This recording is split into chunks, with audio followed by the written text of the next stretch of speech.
Hello and welcome to my channel Pratik Sir Online. So today's my topic is polymorphism and constructor in Java. Okay आज हम सीखेंगे polymorphism और constructor का topic जो कि जावा का बहुत ही इंपॉर्टेंट टॉपिक है। ओके पहले हम दोनों की थियरी देख लेंगे और दोनों के मैं एग्जांपल भी मैं आज आपको एक्सप्लेन करने वाला हूँ कि what exactly the polymorphism okay and what exactly the constructor. Okay आपको मैं एग्जांपल पूरा एक्सप्लेन करूंगा तो जिससे आपको प्रैक्टिकली भी आइडिया आ जाए कि किस तरह से वो वर्क करता है और what is the value of this both the topic. ठीक है, मगर अभी तक आपने मेरी चैनल प्रतीक सर ऑनलाइन को सब्सक्राइब नहीं किया है तो सब्सक्राइब करके बेल आइकन पे जरूर क्लिक करो, क्योंकि बहुत सारी ट्यूटोरियल्स में देने वाला हूँ तो आपको वो जल्दी से जल्दी मिल जाएंगे। Okay so don't forget to subscribe this channel Prateek sir online. So now let's start the polymorphism first. तो सबसे पहले पॉलीमॉर्फिज्म देख लेते हैं कि क्या पॉलीमॉर्फिज्म है। तो पॉलीमॉर्फिज्म और कुछ नहीं है मगर मेथड ओवरलोडिंग हम इसको कह सकते हैं। ठीक है, polymorphism, poly means many forms, polymorphism means many form, यानी कि एक से ज्यादा उसकी वैरायटी हो सकती है। ऐसा हम अगर हमारी लैंग्वेज में बोले तो इजी लैंग्वेज में, तो यहाँ पे एक से ज्यादा फॉर्म आने वाले हैं। तो different forms of method with the same name, यहाँ पे एक एंटर की प्रेस कर देता हूँ तो एक पॉइंट आ जाएगा। The word polymorphism means the many forms, different forms of methods with the same name. यानी कि many forms मतलब नाम एक होगा और काम अनेक होगा। इन शॉर्ट और इजी लैंग्वेज में मैं आपको बता रहा हूँ। ठीक है, नाम एक काम अनेक, यानी कि यहाँ पे हमको मेथड ओवरलोडिंग, ओवरलोडिंग मतलब जैसे हम कहते हैं ना कि इसको ओवरलोड हो गया है। ओवरलोड हो गया मतलब एक ही आदमी को एक से ज्यादा काम दे दिया, तब हम जनरली बोलते हैं कि बहुत ओवरलोड है इसके ऊपर। मतलब उसकी कैपेसिटी के ऊपर जाकर उसको ज्यादा काम दिया जाए एक ही आदमी को, हम उसको ओवरलोड कहते हैं। तो यहाँ पे पॉलीमॉर्फिज्म मतलब यहाँ पे आएगा, मैं थोड़ा सा हाईलाइट करके आपको दिखाता हूँ तो ज्यादा क्लियर होगा। मेथड ओवरलोडिंग है, तो यानी कि यहाँ पे मेथड को ही ओवरलोड करना है। यानी कि मेरे पास दो या तीन मेथड होगी या तो ज्यादा भी हो सकती है, वो सभी की सभी मेथड का नाम सेम होगा, हुआ ना, वही नाम एक काम अनेक। ठीक है, तो different forms of methods with same name, सबके नाम एक होंगे, हाँ काम अलग अलग हो सकता है। ठीक है, अलग अलग ही काम होगा, but that means in short we can say we have more than one method with a similar name with different functionality. एक एक से ज्यादा, एक ही नाम की एक से ज्यादा मेथड होगी और नाम एक होगा, काम अलग अलग होगा। In Java, we can have different methods that have the same name but a different signature. नाम एक होगा तो उसको डिफरेंस क्या होगा, सिग्नेचर। Signature means argument. मैं आपको अभी एक्सप्लेन कर रहा हूँ प्रैक्टिकली भी, तो don't take any tension. Signature मतलब जो आर्ग्यूमेंट हम ब्रैकेट के अंदर देते हैं ना, वो अलग अलग होगी। यानी कि काम करने के लिए उसका रिटर्न टाइप अलग हो सकता है। ठीक है, it may be the differ in the return type as well as in the argument type. This is called method overloading. So we can have different method that have a same name but different signature. एक ही नाम की एक से ज्यादा method मगर उसकी signature अलग अलग होगी और उसको कहेंगे method overloading. Overloading, the method signature is a combination of method name, जैसे कि मैंने कहा मेथड का नाम, and the type of return value, उसको कहते हैं method signature. Method signature is a combination of method name and the return value, यानी कि मेथड का नाम और वो मेथड जो है वो किस टाइप की वैल्यू रिटर्न करेगा, उसका डेटा टाइप, और दोनों को मिला के होगा method signature. A list of parameters, for example अगर हम देखेंगे यहाँ पे आप देखो कि सभी मेथड का नाम एक ही है, मैक्स। तीन अलग अलग मेथड है, देखो तीनों का नाम एक ही है, मैक्स, मैक्स एंड मैक्स, मगर पहला दो जो है वो रिटर्न टाइप इंटीजर कर रहा है और तीसरा जो है वो रिटर्न कर रहा है डबल टाइप का। तो यहाँ पे तो ये दोनों का तो रिटर्न टाइप भी सेम है, देखो तो डिफर क्या कर रहा है। Here we just check the argument inside the bracket, यानी कि पैरामीटर। अगर मैक्स फर्स्ट फंक्शन मैक्स है तो उसको अगर मुझे यूज करना हो तो then I want to give two arguments x and y. अगर if I want to use the second max function then I want to give three arguments x y and z. अगर third तो differ कर रहा है, तीन किस में differ कर रहा है, रिटर्न टाइप में भी डिफर कर रहा है और आर्ग्यूमेंट में भी डिफर कर रहा है क्योंकि डबल है। ठीक है, तो आप ब्रैकेट के अंदर दिए गए वेरिएबल और रिटर्न टाइप उससे वो डिफर करेगा एक दूसरे से। नाम तो सबका एक ही होगा, मगर काम के हिसाब से the parameter of that method is different as well as the return type of that method is different. Okay, one more thing, type and size of the argument must be same. अभी ये sentence मैं आपको थोड़ा सा explain करना चाहूंगा। ठीक है, यहाँ पे मैक्स फंक्शन मैंने यूज किया और इसके अंदर कितने पैरामीटर है? दो। डेटा टाइप कौन का है? दोनों के इंटीजर है। तो जब मुझे ये मेथड का यूज करना है तब मुझे ब्रैकेट में दो इंटीजर वैल्यू ही देनी पड़ेगी, दो वैल्यू ही देनी पड़ेगी, ना उससे कम ना उससे ज्यादा। सेकंड थिंग, दोनों के दोनों इंटीजर ही होने चाहिए, डेटा टाइप भी बदल नहीं सकता मैं, वो सेम होनी चाहिए, वरना एरर मिल जाएगी। Because you are trying to call this person and is not match with the priority, मतलब प्रायोरिटी तो नहीं, मतलब उसको बुलाने के लिए जो जो शर्त रखी गई है वो शर्त फुलफिल नहीं होगी तो वो काम नहीं करेगा, ऐसा हम मान के चलते हैं। ठीक है, हम हमारी लैंग्वेज में अगर मैं एक्सप्लेन करूं तो कि ये मैक्स आदमी जो है उसको अगर बुलाना है आपको तो उसको दो वैल्यू देनी पड़ेगी और दोनों के दोनों इंटीजर ही होनी चाहिए। अगर ये दूसरा मैक्स फंक्शन आपको यूज करना है तो उसको तीन वैल्यू देनी पड़ेगी और तीनों के तीनों इंटीजर ही होनी चाहिए। तो ना ही आप डेटा टाइप चेंज कर सकते हो ना ही नंबर ऑफ आर्ग्यूमेंट चेंज कर सकते हो, क्योंकि ये डिक्लेयर कर दिया तो जावा उसी को फॉलो करेगा स्ट्रिक्टली, और यही तो ध्यान से हमको काम करना है। ओके, अगर मान लो कि ये मैक्स मेथड को कॉल करना है तो तीनों के तीनों वैल्यू डबल होनी चाहिए। Is it clear? हम प्रैक्टिकली भी देखेंगे, बी विथ मी। ओके, मेरे साथ बने रहो, मैं पूरा एक्सप्लेन करूंगा आपको आगे भी। तो देखते हैं पॉलीमॉर्फिज्म का एक एग्जांपल। ठीक है, थोड़ा सा जूम कर लेना स्क्रीन को तो आपको कोड ज्यादा क्लियरली नजर आएगा। अगर आपको पता हो तो यहाँ पे कंफ्यूज मत हो ना, मैं आपको एक्सप्लेन कर रहा हूँ क्योंकि एक ही नाम का बहुत कुछ मिलेगा यहाँ पे आपको। देखो, यहाँ पे एक क्लास मैंने बनाया है, ये क्लास का नाम क्या है?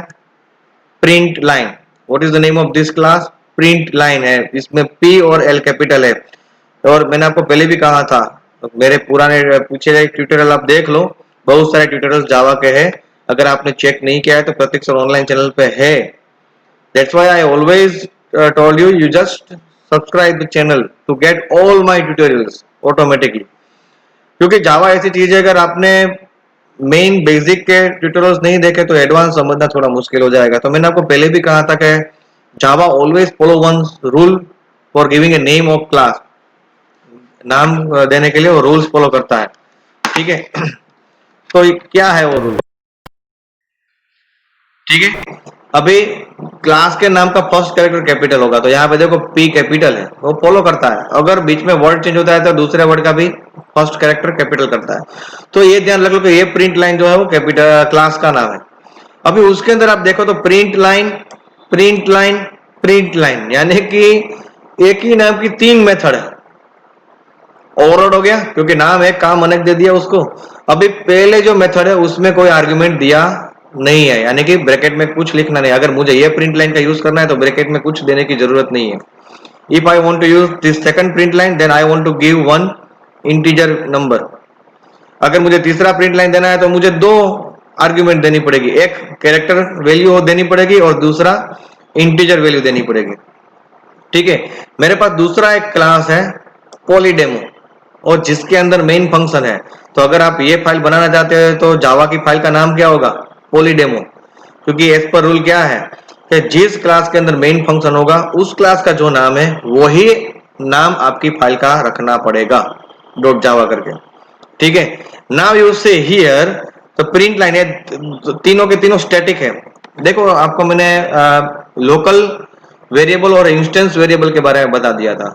तो यहाँ पे एक और मेथड आ रही है, क्लास मेथड।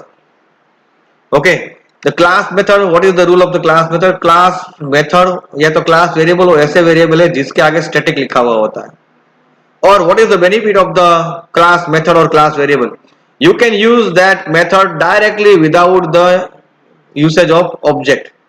आपने देख ला इससे पहले कि इंस्टेंस वेरिएबल या इंस्टेंस मेथड का मुझे यूज करना हो दूसरे क्लास के अंदर तो डॉट करके आपको यूज करना था, जबकि जो क्लास मेथड होगी जिसके आगे स्टैटिक लिखा होगा वो क्लास मेथड हो जाएगी।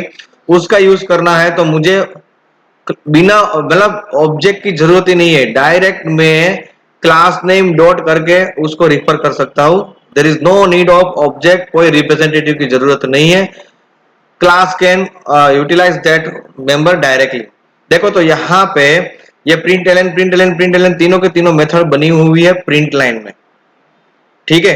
तो print line class dot print line method, print line class dot print line method, देखो यहाँ पे प्रिंट लाइन क्लास का ऑब्जेक्ट बनाने की जरूरत नहीं पड़ी क्योंकि वो क्लास मेथड है, तो क्लास डायरेक्ट उसका यूज करेगा डॉट करके, ऑब्जेक्ट बनाकर ऑब्जेक्ट थ्रू जाने की जरूरत नहीं है। हाँ, इंस्टेंस मेथड होती तो ऑब्जेक्ट थ्रू ही जा सकते थे हम। तो ये डिफर करता है। How can we find out the whether the given method is a class method और नॉट, तो समझ लो कि जिसके आगे स्टैटिक लिखा होगा वो क्लास हो जाएगा, क्लास मेथड या तो क्लास वेरिएबल हो जाएगा। स्टैटिक नहीं लिखा है तो मैंने रूल आपको बताया हुआ है। तो यहाँ पे print line print line print line print line, तो तीनों प्रिंट कर रहा है वो। अभी देखते हैं कि फर्स्ट मेथड क्या करता है। फॉर लूप घुमाई, मैंने लूप का ट्यूटोरियल भी दिया हुआ है प्रत्येक सर ऑनलाइन में, चैनल में देख लेना। ऐसा ना हो कि बिना लूप के बारे में पता नहीं और इसको समझने की कोशिश करो, देयर इज नो मीनिंग। तुरंत बंद कर दो ये ट्यूटोरियल और लूप का पहले चेक कर लो अगर लूप के बारे में नहीं पता है तो। ओके, तो integer i is equal to 0, i is less than 40, यानी कि 0 से लेकर 40 तक ये लूप चलने वाली है, 39 तक, और हर बार वो i की वैल्यू को +1 करेगा, यानी कि 0 1 2 3 4 5 6 7 8 9 10 अप टू 39 तक जाएगा। मगर हर बार वो क्या प्रिंट करने वाला है, is equal to sign. That means in short अगर मैं बोलूं तो equal to sign 40 times print होने वाली है। जो यहाँ पे रिजल्ट आपको मैं रिजल्ट भी यहाँ पे दिखा रहा हूँ, देखो है रिजल्ट यहाँ पे। Now second print line, second print line method क्या करने वाली है, तो i is equal to 0 to i is less than n। तो यहाँ पे n की वैल्यू, जब मुझे ये प्रिंट लाइन का यूज करना हो तो मुझे n की वैल्यू देनी पड़ेगी। मान लो कि मैंने n की वैल्यू यहाँ पे दी है 4, तो 0 से लेकर 4 यानी कि ये लूप तो 4 बार चलेगी, 0 1 2 3, लेस देन 4 नहीं होगा तो नीचे आ जाएगा, और हर बार i प्लस प्लस करेगा। तो हैश साइन कितनी बार प्रिंट होगी, it totally based on the value of n। अगर मैंने 4 दिया है तो हैश साइन जो है वो 4 बार प्रिंट होगा, ठीक है। नाउ थर्ड प्रिंट एलन में मैंने 2 आर्ग्यूमेंट दिए, एक कैरेक्टर है और दूसरा n इंटीजर, यानी कि कौन सी साइन को कितनी बार रिपीट करना है, दोनों चीज यहाँ पे मेंशन कर रहा हूं। तो देखो i is equal to 0, i is less than n आ गया, और प्रिंट क्या करवाया है, तो मैंने ये मेथड को कॉल करते वक्त जो कैरेक्टर दिया होगा वही कैरेक्टर प्रिंट होगा, और जो n की वैल्यू दी होगी उतनी बार वो प्रिंट होगा। मान लो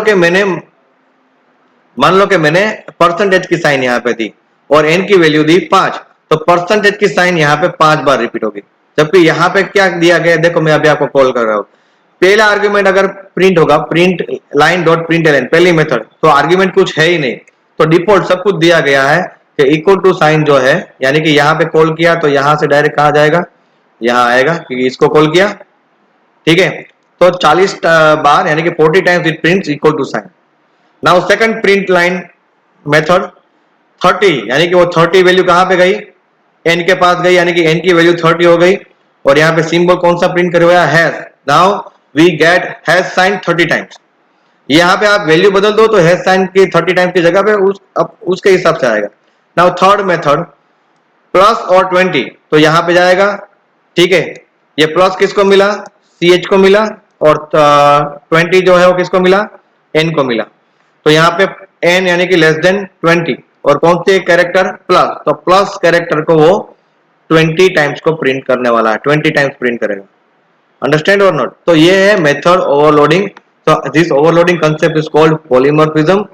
और आपको कंसेप्ट शायद क्लियर हो गया होगा कि एक ही नाम की एक से ज्यादा मेथड होगी तो उसका डिफरेंस क्या होगा, तो कि सिग्नेचर अलग होगी। सिग्नेचर मतलब यहाँ पे आर्ग्यूमेंट ब्रैकेट में आप क्या दे रहे हो उसके हिसाब से काम करेगा।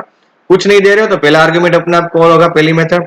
अगर एक ही वैल्यू दे रहे हो वो भी इंटीजर तो सेकंड मेथड कॉल होगी। कैरेक्टर और इंटीजर दोनों दे रहे हो तो थर्ड मेथड कॉल होगी। तो आप कौन सी आर्ग्यूमेंट दे रहे हो उसके हिसाब से मेथड चलेगा। ओके, एक और कंसेप्ट मैंने आपको एक्सप्लेन कर दिया, क्लास मेथड, यानी कि जिसके आगे स्टैटिक होगा वो क्लास मेथड हो जाएगी। तो polymorphism is over, B with me, now is time of constructor, another very important topic of the Java, क्योंकि जावा के हर प्रोग्राम में कंस्ट्रक्टर तो होगा ही होगा। Okay, so let's start the constructor. तो constructor is a special kind of method. देखो ये भी एक मेथड ही है, that is invoke when a new object is created. Constructor भी एक ऐसी स्पेशल मेथड है जो अपने आप कॉल होगी जब हम ऑब्जेक्ट क्रिएट करेंगे न्यू कीवर्ड से। When the object is created, then the constructor is called automatically. Okay, and constructor can perform any action, but it is mainly designed to perform the initialization action. जो मेरा पीछे का tutorial था जिसमें मैंने आपको बताया था कि how to create an object, how to create class, in that also I explain when you create an object then it automatically initialize. The main job of the constructor is to initialize an object. उसका main purpose ये है, आप उससे कोई भी काम करवा सकते हो मगर मेन पर्पज ये है to initialize an object automatically. Okay, so every class is having its default constructor. Okay, every class is having its default constructor, sometimes referred to as no argument constructor. सभी class का उसका खुद का एक default constructor है और उसको हम दूसरे नाम दे सकते हैं कि नो आर्ग्यूमेंट कंस्ट्रक्टर, यानी कि ब्रैकेट के अंदर कुछ लिखा हुआ नहीं होगा. Whatever you see inside the bracket is called argument. तो ब्रैकेट अगर खाली है तो नो आर्ग्यूमेंट. तो कंस्ट्रक्टर भी डिफॉल्ट कंस्ट्रक्टर जो होते हैं उसमें कभी कोई आर्ग्यूमेंट नहीं होती है, वो ब्रैकेट ब्लैंक होता है. यानी कि अगर मैं ये लाइन को वापस रिपीट करूं और उसको मैं अपनी लैंग्वेज में समझाऊं तो क्या है, constructor is a special kind of method that is invoked when a new object is created. Now एक बहुत ही इंपॉर्टेंट टॉपिक मैं आपको दे रहा हूं, is a special method whose name is same as your class name. Interesting हुआ ना. यानी कि आपके क्लास के अंदर एक ऐसी मेथड होगी जिसका नाम भी वही है जो क्लास का नाम है. The name of the constructor and the name of the class would be same. इसलिए उसको स्पेशल मेथड कहते हैं ना. तो ध्यान रखना कि आपके क्लास के अंदर कोई ऐसी मेथड मिले जिसका नाम और क्लास का नाम सेम है तो वो नॉर्मल मेथड नहीं होगी, वो हो जाएगा constructor. This is the hint that I am given to you. Okay, the default constructor does not take any argument. जैसे कि मैंने कहा कि just bracket you keep the blank. It initialize the attributes of newly created object using the default values based on their data types. Now we going ahead and we see the further points. Constructor differs from the general method in the following veg. कौन कौन से वे पे वो अलग होता है normal method से, देखते हैं. तो first one, constructor must have the same name as the class name. जैसे कि मैंने आपको कहा, ठीक है, वही आया, उसका नाम वही होना चाहिए जो क्लास का नाम. यानी कि जिस क्लास के अंदर आप कंस्ट्रक्टर बना रहे हो उसी क्लास का नाम आपको कंस्ट्रक्टर में रखना है, यानी कि वो मेथड का नाम भी वही होगा जो क्लास का नाम है. Second, constructor does not have any return type. That means constructor never returns any value. यानी कि मेथड के आगे इंटीजर या फ्लोट या डबल कुछ लिखना नहीं है. कंस्ट्रक्टर कभी कोई वैल्यू रिटर्न नहीं करता है. बाकी नॉर्मल जो मेथड्स होती है वो वैल्यू रिटर्न करता है. ठीक है. Constructor is invoked implicitly only when an object is constructed using the new operator. जैसे ही ऑब्जेक्ट बनता है न्यू कीवर्ड से उसी तरह से तुरंत कंस्ट्रक्टर भी बन जाता है और अपने आप एक्टिवेट हो जाता है. Constructor runs automatically when we create an object with a new keyword. New keyword से जैसे ही ऑब्जेक्ट बनाएंगे कंस्ट्रक्टर अपना काम शुरू कर देता है ऑटोमेटिक. मेरे लास्ट ट्यूटोरियल में मैंने आपको ऑब्जेक्ट क्रिएशन के टाइम पे बताया था कि पीछे कंस्ट्रक्टर होता है, वही मैं आपको डिटेलिंग कर रहा हूँ अभी आज. Constructor can not be invoked explicitly elsewhere in the program. ये खास ध्यान रखना, कंस्ट्रक्टर का मेन पर्पज है टू इनिशियलाइज एन ऑब्जेक्ट. तो जहां पे ऑब्जेक्ट क्रिएट करने की जरूरत है वहीं पे कंस्ट्रक्टर कॉल होगा, इन्वोक होगा. एक्सप्लिसिटली कहीं और जगह पे कंस्ट्रक्टर आप इन्वोक नहीं कर सकते, यूज नहीं कर सकते, क्रिएट नहीं कर सकते. That you keep it in your mind, क्योंकि कंस्ट्रक्टर का एक स्पेशल पर्पज है, इसलिए एक अलग टाइप की मेथड बनाई गई जिसका नाम दिया कंस्ट्रक्टर. ओके, बाकी के लिए, बाकी काम के लिए तो आपके पास नॉर्मल मेथड है तो उसका यूज करना है, कंस्ट्रक्टर को छोड़ दो. ठीक है. Now let's see the program of the constructor. हाँ, don't forget to give a self test. हाँ, ये ट्यूटोरियल के रिलेटेड कुछ 5 बहुत ही अच्छे क्वेश्चंस मैंने रखे हैं जिसका आंसर आपको देना है. By seeing that, by giving that test, you just come to know how much knowledge you get from this tutorial. कितना नॉलेज आपको ये ट्यूटोरियल से मिला वो टेस्ट जरूर करना है, सेल्फ टेस्ट देके. और उसकी लिंक कहाँ पे है? YouTube के डिस्क्रिप्शन पार्ट में. So don't forget to give a self test and I want your practical part in Telegram group. So that also you submit. और उसके लिए मैंने आपको ऐप भी दी है जावा NDE. उसके अंदर आप ये पूरा का पूरा प्रोग्राम डिटो टाइप करके मुझे रिजल्ट दिखा सकते हो. Okay, here I am not going to type, यहाँ पे मैं आपको पूरा प्रोग्राम एक्सप्लेन कर रहा हूँ. तो now let we see the example of the constructor. Constructor का एग्जांपल देख लेते हैं. तो मेरे पास एक रूम क्लास है, एक क्लास है जिसका नाम है रूम. ठीक है. एंड हाउ मेनी वेरिएबल्स, ये प्रोग्राम मैंने आपको लास्ट ट्यूटोरियल में भी एक्सप्लेन किया हुआ था, वही प्रोग्राम है, मगर अभी इसमें कंस्ट्रक्टर के बारे में मैं आपको एक्सप्लेन करना चाहूंगा. So we have 4 instance variable and 1 4 instance variable, 1 क्या है ये क्लास वेरिएबल. आगे स्टैटिक आया ना, तो ये क्लास वेरिएबल हो गया. नाउ यू सी मेरे पास 3 मेथड है, 3 मेथड्स आर देयर, मगर इसमें से 2 मेथड का नाम क्या है, रूम. यानी कि ये तो ऐसा हो गया कि मेथड का नाम और क्लास का नाम दोनों सेम हो गया, तो वो क्या हो गया, constructor as per the rule. The method in a Java program whose name is same as the class name is called a constructor. तो यहाँ पे मेथड मैंने बनाई, उसका नाम भी वही है जो क्लास का नाम है, यहाँ पे दूसरी मेथड बनाई, उसका नाम भी वही है जो क्लास का नाम है, तो ये दोनों के दोनों कंस्ट्रक्टर हो गए. नाम एक, काम है, यानी कि ओवरलोड भी हो रहा है यहाँ पे. तो अंदर डिफरेंस क्या है, एक में 4 आर्ग्यूमेंट दिया है, एक में 2 आर्ग्यूमेंट दिया है. So if I use room with 4 arguments, then this method called, and if I call room with 2 arguments, then this method called. कौन सा कंस्ट्रक्टर काम करेगा वो टोटली डिपेंड होगा कि कितनी आर्ग्यूमेंट आप दे रहे हो. ठीक है. और third method is the double. यहाँ पे दोनों कंस्ट्रक्टर में करवाया क्या गया है, I am just going to initialize the variables. मैंने सभी वेरिएबल की वैल्यू डिसाइड की हुई और कुछ नहीं किया है, क्योंकि वही उसका बेसिक रोल है कंस्ट्रक्टर का. ओके और वो ऑटोमेटिक इन्वोक होता है जब हम न्यू कीवर्ड से ऑब्जेक्ट को क्रिएट करते हैं. नाउ लेट वी सी. ये प्रोग्राम आपने पहले ही चेक किया हुआ है. और डिस्प्ले का काम क्या है, एक एरिया नाम का एक चौथी मेथड भी है, display. What is the job of area method, to just calculate the multiplication of length and width. और डिस्प्ले का काम है सबको प्रिंट करना. Now my second class is room constructor demo A, ऐसा एक नाम दिया गया है बड़ा वाला. ओके और मेरी फाइल का नाम भी वही होगा, क्योंकि ये ऐसा क्लास है जिसके अंदर मेन फंक्शन है. Now you see here I create 2 object, room space r1, room space r2. तो r1 is type of room and r2 is also type of room. और कोई भी वेरिएबल क्लास टाइप का होता है तो उसको क्या कहते हैं, ऑब्जेक्ट कहते हैं. वो मैंने आपको लास्ट ट्यूटोरियल में जस्ट एक्सप्लेन किया, नहीं चेक किया तो पहले चेक कर लो फिर इसको देखो. तो room r1 is equal to new room. देखो ये जैसे ही न्यू से ये ऑब्जेक्ट बना, साथ में कंस्ट्रक्टर कॉल किया, करना ही करना है. और जैसे ही यहाँ पे पहले कंस्ट्रक्टर में मैं 2 वैल्यू दे रहा हूँ, 16 एंड 12.5, तो ये किसको कॉल कर रहा है, ये 2 वाले को, यानी कि यहाँ पे कॉल कर रहा है. ठीक है. ये A16 जो है वो 16 जो है वो कहाँ पे जा रहा है, 16 वो जा रहा है I को, और 12.5 जा रहा है वो W की वैल्यू को. And when I create in second object then it calls with 3 arguments. तो 4 आर्ग्यूमेंट है तो यहाँ पे जाएगा, तो ये कंस्ट्रक्टर को कॉल करेगा और इसके हिसाब से 20, 14, 12 और 2 को सेट करेगा, L, W, H और N, और उसके हिसाब से सभी की सभी वेरिएबल की वैल्यू इनिशियलाइज हो जाएगी, यानी कि सबको उसकी स्टार्टिंग वैल्यू मिल जाएगी. तो यहाँ पे बेनिफिट ये होगा कि जैसे ही ऑब्जेक्ट क्रिएट होता है उसके साथ साथ सभी वेरिएबल को उसकी स्टार्टिंग वैल्यू भी ऑटोमेटिक मिल जाती है. That means when the object creates then all the variables are initialized automatically through constructor. constructor ने वही किया, सभी वेरिएबल को इनिशियलाइज कर दिया with the particular value. तो उसके लिए अलग लाइन लिखने की जरूरत नहीं, ऑटोमेटिक हो जाएगा. And this is the main role of constructor. And then r1 dot display and r2 dot display, दोनों के दोनों जो है वो सभी की वैल्यू को डिस्प्ले करेगा. और लास्ट में रूम डॉट टॉट विंडोज. ये देखो ये टॉट विंडोज वेरिएबल जो है वो क्लास वेरिएबल है.